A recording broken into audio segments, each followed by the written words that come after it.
வாழை மற்றும் மாங்கனி உற்பத்தியில் இந்தியா உலகிலேயே முதலிடத்தில் உள்ளது. கோதுமை மற்றும் நெல் உற்பத்தியில் இரண்டாவது இடத்தில் உள்ளது. வாழை முக்கணிகளில் 2 கனிகளான வாழை மற்றும் உற்பத்தியில் முதலிடமும், உணவு தானியங்களான அடிப்படை உணவு தானியங்களான கோதுமை மற்றும் நெல்லில் 2வது இடத்துலையும் இந்தியா இருக்குது.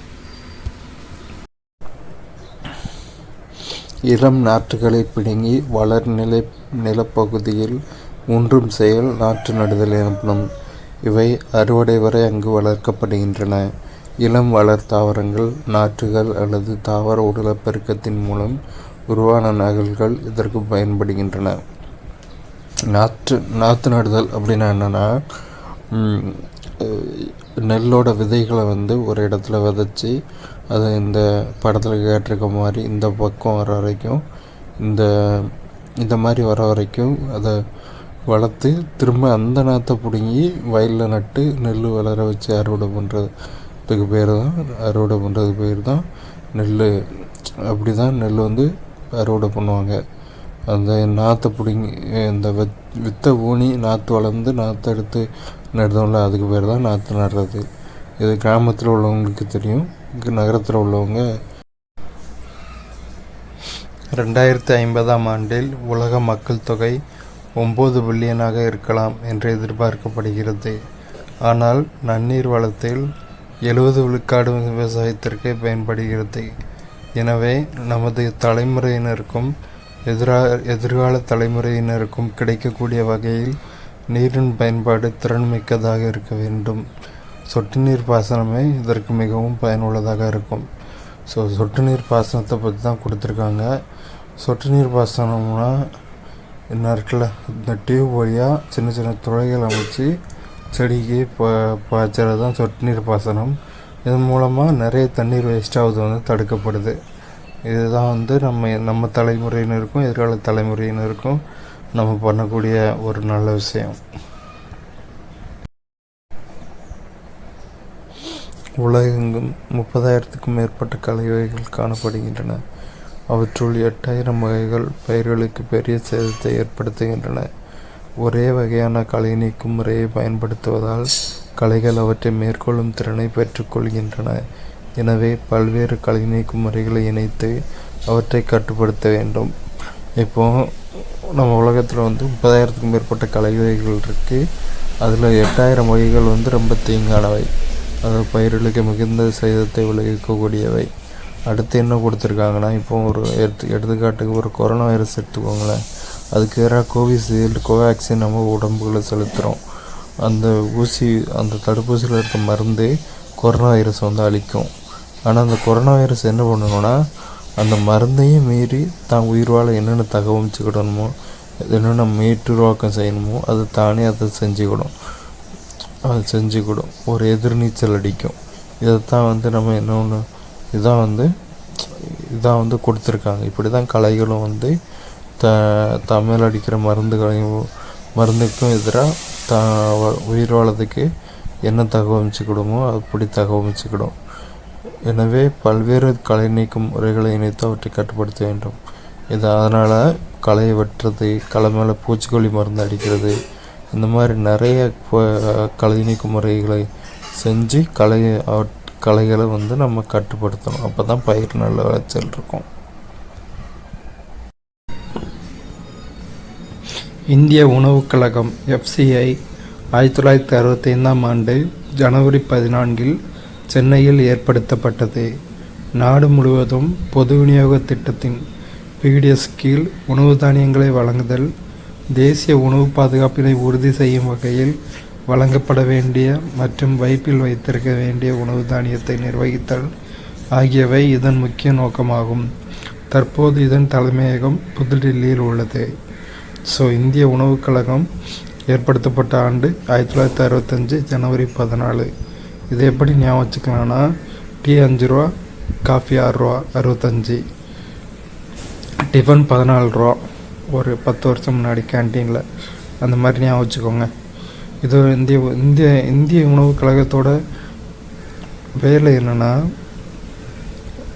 ரேஷன் கடை மூலமாக எல்லா உணவுப் பொருட்களையும் மக்களுக்கு வழங்குதல்,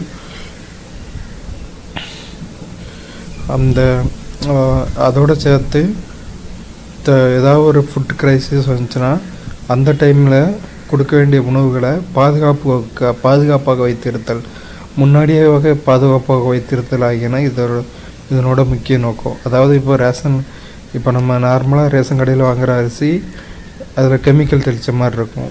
அது கெட்டு போகாமல் இருக்கணும் அப்படின்னு சொல்லிட்டு குடோனில் வைப்பாங்க. அந்த சூட்டில் வந்து 2 வேகும். அந்த சூட்லேயே அந்த அரிசி வேகும். அதில் மேலே கெமிக்கல் தடவுன மாதிரி இருக்கும். நம்ம நார்மலாக ரேஷன் கடையில் வாங்குகிற அரிசியை பார்த்தா, நம்ம தமிழ்நாட்டில் வாங்குகிற அரிசி பார்த்தா அப்படி தெரியும். அந்த மாதிரி உணவு பாதுகாப்பு வச்சு போட்டு உணவு பற்றாக்குறை வரப்போ, உணவு பற்றாக்குறை வராமல் உணவு தேவை ஏற்படுறப்போ மக்கள் எல்லாருக்கும் கரெக்டாக கொடுக்கறது தான் இந்த இந்திய உணவு கழகத்தோட முக்கியமான வேலை.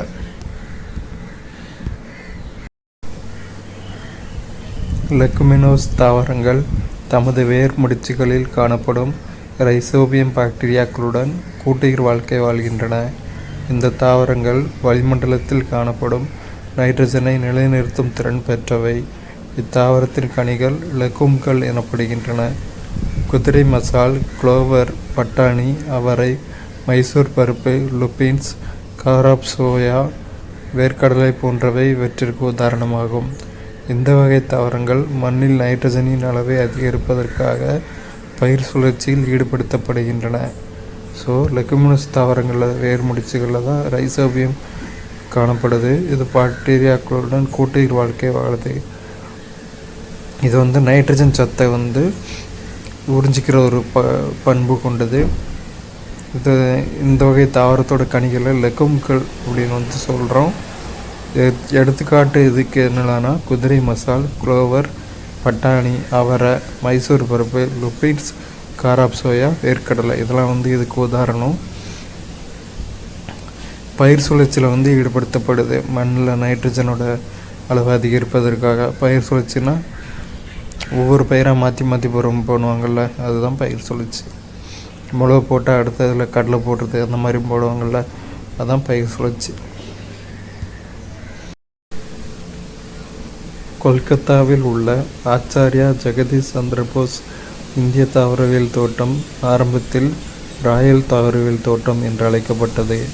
இந்த தோட்டம் பல்வேறு வகையான அரிதான தாவரங்களையும் 12,000க்கும் மேற்பட்ட மாதிரி தாவரங்களையும் கொண்டுள்ளது. இது 109 ஹெக்டேர் நிலப்பரப்பு அளவுடையது. ஸோ கொல்கத்தாவில் இருக்கிற ஆச்சாரியா ஜெகதீஷ் சந்திரபோஸ் இந்திய தாவரவியல் தோட்டம் முன்னாடி வந்து ராயல் தாவரவியல் தோட்டம் அப்படின்னு அழைச்சிருக்காங்க. இதில் பல அரிதான தாவரங்களும் 12,000க்கும் மேற்பட்ட மாடல் பிளான்ட்ஸும் இருக்குது. இதோட நிலப்பரப்பு 109 ஹெக்டேர். இலைவழி ஊட்டமளித்தல் மூலம் வழங்கப்படும் ஊட்டப்பொருட்களுக்கு ஏற்ற துளங்கள் தாவரங்களில் விரைவாக வெளிப்படுகிறது. வேரின் மூலமாக தாவரங்களுக்கு கிடைக்கும் ஊட்டச்சத்துக்களை விட இலையின் மூலம் கிடைக்கும் ஊட்டச்சத்துக்கள் அதிகம். வேரின் மூலம் தாவரங்களுக்கு உணவளிக்க முடியாத போது இலைவெளி ஊட்டமளித்தல் பயனுள்ளதாக உள்ளது. ஸோ அதில் இலைன்னு வந்திருக்கணும் இந்த இடத்துல, அதில் டைப்பிங் மிஸ்டேக் வேரின்னு இருக்குது. அதாவது எல்லா தாவரத்துக்கும் நீரை வந்து எப்படி எடுத்துக்கணும்னா வேர் மூலமாக எடுத்துக்கணும். ஆனால் சில தாவரங்கள் வந்து இலைவெளி ஊட்டமளித்தல் மூலம் இலை மூலமாக வந்து உணவு பெறுது. அதுதான் வந்து இதில் கொடுத்துருக்காங்க. அதாவது வேர் மூலமாக இப்போ தாவரங்களுக்கு கிடைக்கும் ஊட்டச்சத்துக்களை விட இலையின் மூலம் கிடைக்கும் ஊட்டச்சத்துக்கள் வந்து அதிகம். வேர் மூலமாக தாவரங்களுக்கு உணவு அளிக்க முடியாத போது இலை மூலமாக உணவளித்தல் வந்து இன்னும் பயன் கொடுக்கும். நான் பாருங்கள், இந்த படத்தில் கொடுத்துருக்காங்க பாருங்கள். இலைவெளி ஊட்டமளித்தலில் மரங்களின் இலைப்பரப்பில் தெளிதல். கரும்பொறிவண்டு பல மரங்களில் காணப்படும் ஒரு வகை பூச்சியாகும். இது அம்மரத்தில் காணப்படும் சிவப்பு சிலந்தி பூச்சிகளை உண்கிறது. ஒருவன் ஆண்டில் 1000க்கும் அதிகமான பூச்சிகளை இது உண்கின்றது. அதாவது கருவண்டுன்னு சொல்லுவோம்ல, கரும்பொறிவண்டு, இது வந்து ஒரு பூச்சி. இது வந்து சிவப்பு சிலந்தி பூச்சிகளை வந்து உண்ணுது. 1000க்கும் அதிகமான பூச்சிகளை வந்து ஒரு ஆண்டில் வந்து இது உண்கின்றது.